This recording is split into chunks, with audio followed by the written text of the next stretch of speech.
Explicación de ejercicio de impedancia de entrada y coeficiente de reflexión bajo el método de la carta de Smith. Para este primer ejercicio tenemos la impedancia de entrada, que son 50 ohmios, la impedancia de la carga, que son 100 más J 50 ohmios, y la longitud de la onda, que es 0.3.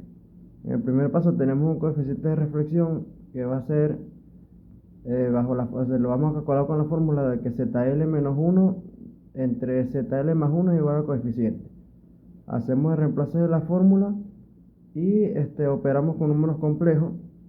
Posteriormente, al final nos queda 0.4 más J 0,2, que pasado a coordenadas rectangulares, aplicando el método donde las partes reales se dividen y se multiplican por la tangente inversa de su valor para que nos dé el ángulo, y la parte real tenemos que va a ser 0,4472 con un ángulo de 26,56 grados.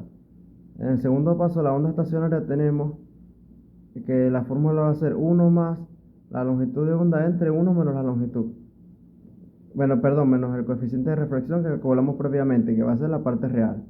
En ese caso, la parte de arriba da 1,44, abajo 0,55 y en la división 2,618, redondeado a 2,62. Y en la tercera parte tenemos la impedancia de entrada, que tomando la longitud de onda, que es 0,3, calculamos el ángulo completo con la fórmula de 2 por pi entre la longitud. Posteriormente a ese ángulo le vamos a restar el ángulo de 26,56 que teníamos previamente, y eso nos va a dar 170,56. Bueno, 170,56 en realidad el ángulo complementario que nos da, después de restarle a 216 el ángulo de 26,56, que nos da 189,49. La suma de estos dos ángulos es 360, el ángulo completo. Posteriormente también volvemos a aplicar la fórmula de la impedancia para calcular la impedancia de entrada.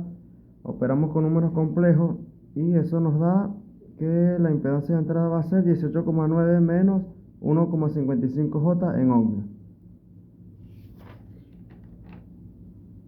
Y para el segundo ejercicio, tendremos el siguiente ejemplo, donde primeramente vamos a sacar la normalización de la carga. La Z sub L o Z de entrada va a ser 60 menos 80 J ohmios, la de la carga va a ser 50 ohmios. Posteriormente operaremos para normalizarla, donde nos da 1,2 menos J 1,6 ohmios. Y la YL va a dar 0,3 más J 0,4. En lo primero nos piden las distancias de más corta, que esto es analizando el gráfico de la carta de Smith, donde tenemos que la YD va a ser 1 menos 1,33 J. La WTG va a ser igual a 0,161. Y la distancia más corta va a ser de S2 menos S1, que es 0,161 menos 0,063, nos va a dar 0,098, nuestra primera respuesta.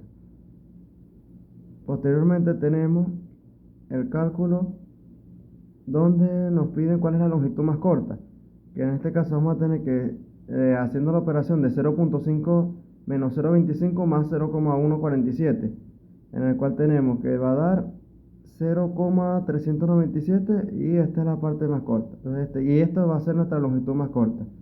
En el caso de la tercera pregunta del ejercicio, en este caso, como según el análisis de la carta de Smith, nos va a dar que es igual a 0,147, ya que no hay desplazamiento. Es decir, reemplazando en el stub, pues ya que están en un circuito abierto, que va a ser 0,147, que es el mismo WTG que tenemos en la primera respuesta de la distancia más corta. Esta fue la explicación de los ejercicios planteados bajo el método de la carta de Smith por Luis Díaz, de transmisión de energía eléctrica 1.